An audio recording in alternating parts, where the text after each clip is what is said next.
उन्हाळा किंवा ग्रीष्म ऋतू आला की सूर्याच्या प्रखर उष्णतेमुळे सृष्टीतील जलांश कमी व्हायला लागतो. जमीन कोरडी होते, जमिनीला भेगा पडतात, नद्या नाले सुकायला सुरुवात होतात, झाडं सुकून जातात, झाडांच्या पानांची गळती सुरू होते आणि पिंडी ते ब्रह्मांडी या उक्तीनुसार आपल्या शरीरातही असेच काही बदल घडायला सुरुवात होते. आपल्या शरीरातील द्रवांश जलांश कमी झाल्यामुळे शरीर कोरडे होते, कफदोष कमी होतो, वातदोष वाढतो आणि पित्ताचा प्रकोप होतो. नमस्कार, मी डॉक्टर अमृता देशमुख माझ्या स्वास्थ्य या युट्यूब चॅनलमध्ये आपणा सर्वांचे पुनश्च स्वागत करीत आहे. आजच्या व्हिडिओमध्ये आपण पाहणार आहोत उन्हाळ्यामध्ये वाढलेल्या उष्णतेमुळे कोणती लक्षणं व्यक्तीच्या शरीरावर दिसतात, त्याची काय कारणं आहेत आणि त्याच्यावर घरगुती नैसर्गिक उपाय काय आहेत. तर सर्रास ज्यावेळेला उन्हाळा सुरू होतो, उष्णता वाढते, त्यावेळेला व्यक्तीमध्ये तळहाताची तळपायाची आगाग होणे, जळजळ होणे, डोळ्यांची आगाग जळजळ होणे, छातीमध्ये आगाग जळजळ होणे, उन्हाळे लागणे, ओठांच्या भोवती जर येणे, वारंवार तोंड येणे, टाचांना भेगा पडणे, घणा फुटणे, त्वचा काळवंडणे, डोकं दुखणे, अशा बऱ्याच तक्रारी उन्हाळा सुरू झाल्या की दिसून येतात. म्हणजेच ही वाढलेल्या उष्णतेची लक्षणं आहेत. आता ही उष्णता का वाढते, त्याची काय काय कारणं आहेत ते आपण बघणार आहोत.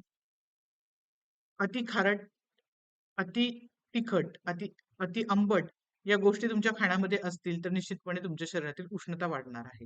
तुम्ही जर चहा आणि कॉफीचं अतिसेवन करत असाल तर त्याने सुद्धा शरीरातील पित्ताचा प्रकोप होणार आहे, रक्तदुष्टी होणार आहे.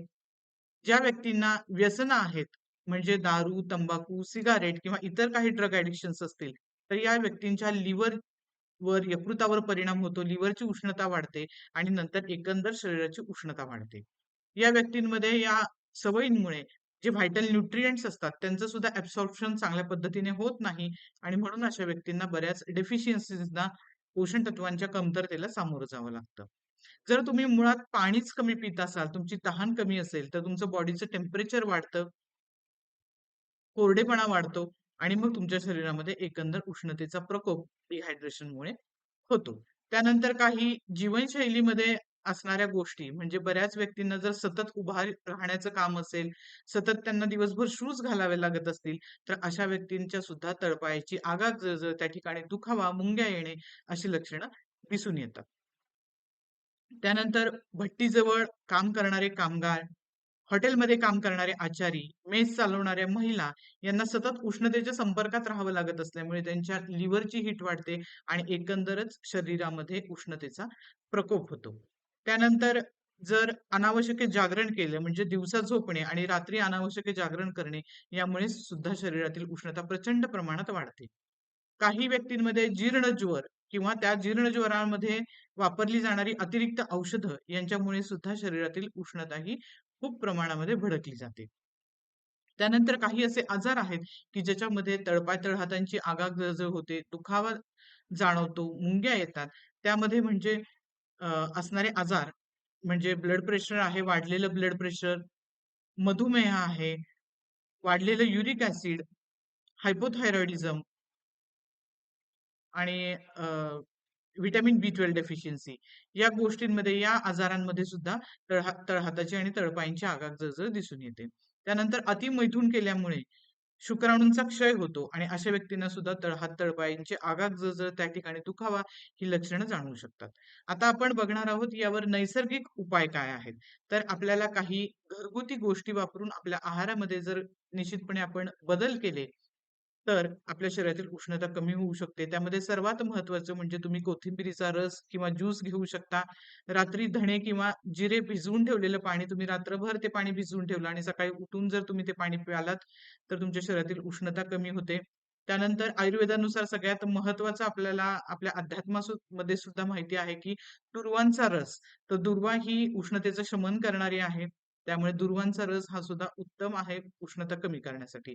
तोही तुम्ही घेऊ शकता. त्यानंतर कोरफडीचा जर 1 चमचा गर तुम्ही अनुषपोटी घेतला, तर तुमच्या लिव्हरवरती ते अतिशय परिणामकारक आहे. लिव्हरची उष्णता कमी करते, थंडावा प्रदान करते आणि कोरफडीचे इतरही अनेक फायदे तुम्हाला माहिती आहेत. 1 चमचा हळद, तुम्ही औषधी हळद जर तुम्ही दररोज पाण्यातून घेतली, तर त्यामुळे सुद्धा तुमच्या शरीरातील उष्णता कमी होते. कोहळा हा तुमच्या शरीरातील उष्णता कमी करणारा आणि पित्तदोष, रक्तदोष कमी करणारा आहे. त्यामुळे कोहळा सुद्धा आवर्जून तुम्ही खाण्यामध्ये घ्या. त्यानंतर मोठी खडीसाखर. मोठी खडीसाखर घेतल्याने सुद्धा पित्ताचे सगळे विकार कमी होतात. उष्णता शरीरातील कमी होते. दररोज जर तुम्ही 3 ते 4 खजूर घेतल्या, रात्री भिजवून काळ्या मनुका जर तुम्ही रात्रीच खाल्ल्या, तर तुमचं पोट सकाळी व्यवस्थितरित्या साफ होतं. त्यामुळे तुमच्या शरीरातील उष्णताही कमी होते. कारण तुमच्या पोट व्यवस्थित साफ झाल्यामुळं पित्त हे शरीराच्या बाहेर टाकलं जातं. बऱ्याच वेळा पोट साफ न होण्याने सुद्धा शरीरामध्ये पित्तदोष वाढतो आणि उष्णता वाढते. त्यामुळे काळ्या मनुका ह्या सुद्धा अतिशय उपयुक्त आहेत. त्यानंतर सब्जा बी जर पाण्यात तुम्ही भिजवले आणि ते सब्जा बी ज्यावेळेला फुगले, त्यानंतर ते पाणी जर तुम्ही घेतलं, तर ते सुद्धा तुमच्या संपूर्ण शरीराला थंडावा प्रदान करणारं आहे. त्यानंतर सरबतांमध्ये जर तुम्ही पाहिलं, तर लिक्विड्समध्ये जर तुम्ही पाहिलं, तर कोकम सरबत आहे, उसाचा रस आहे, नारळ पाणी आहे, आवळ्याचा ज्यूस आहे. ह्या सगळ्या गोष्टींमुळे तुमच्या लिव्हरला एक प्रकारचा थंडावा प्रदान प्रदान होतो.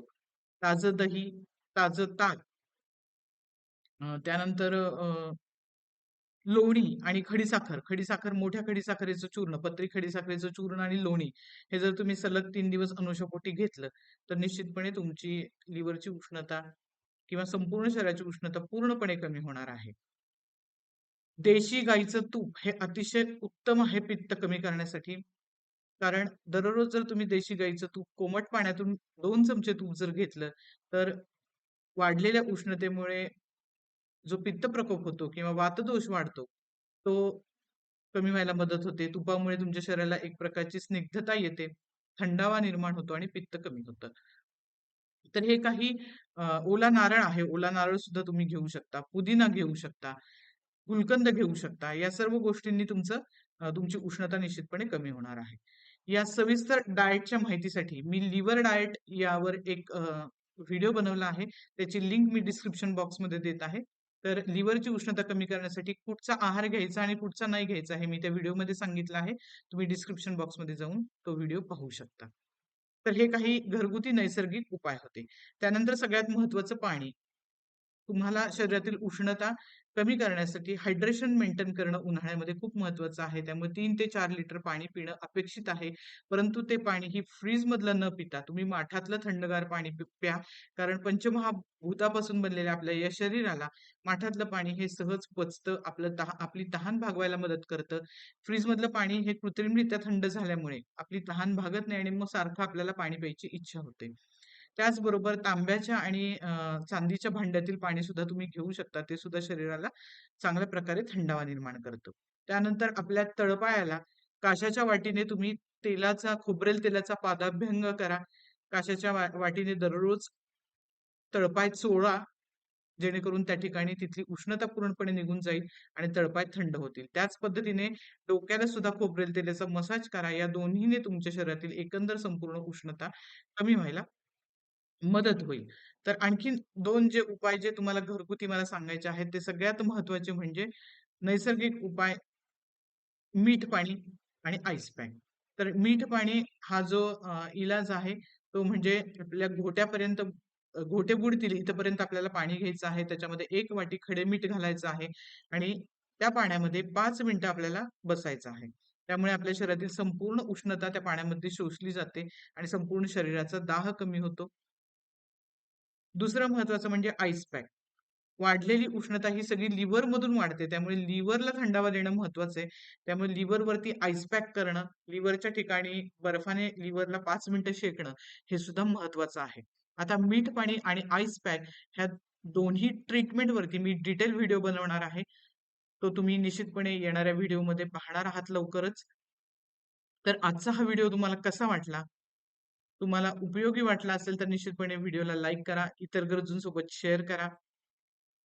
कमेंट बॉक्समध्ये कमेंट करून सांगा की व्हिडिओ कसा वाटला आणि नवीन असाल तर माझ्या चॅनलला सबस्क्राईब करा. या संदर्भात तुम्हाला काही तक्रारी असतील तर माझी अपॉइंटमेंट बुक करण्यासाठी माझा WhatsApp नंबर दिलेला आहे, त्यावर कॉन्टॅक्ट करा आणि तुमचे काही प्रश्न असतील तर निश्चितपणे कमेंट बॉक्समध्ये विचारा. मी त्याची उत्तरं देण्याचा प्रामाणिक प्रयत्न करेन. भेटूया पुढच्या व्हिडिओमध्ये. पुढच्या व्हिडिओमध्ये आपण पाहणार आहोत समर हीट अँड होमिओपॅथी. होमिओपॅथी मधली उत्तम औषधं जी तुम्हाला सनस्ट्रोक साठी उपयोगाला येणार आहेत किंवा उन्हाळ्यामध्ये तुम्हाला तुमच्याकडे ती असणं अपेक्षित आहे. तुम्ही ती घेणं अपेक्षित आहे. भेटूया पुढच्या व्हिडिओमध्ये. तोपर्यंत धन्यवाद.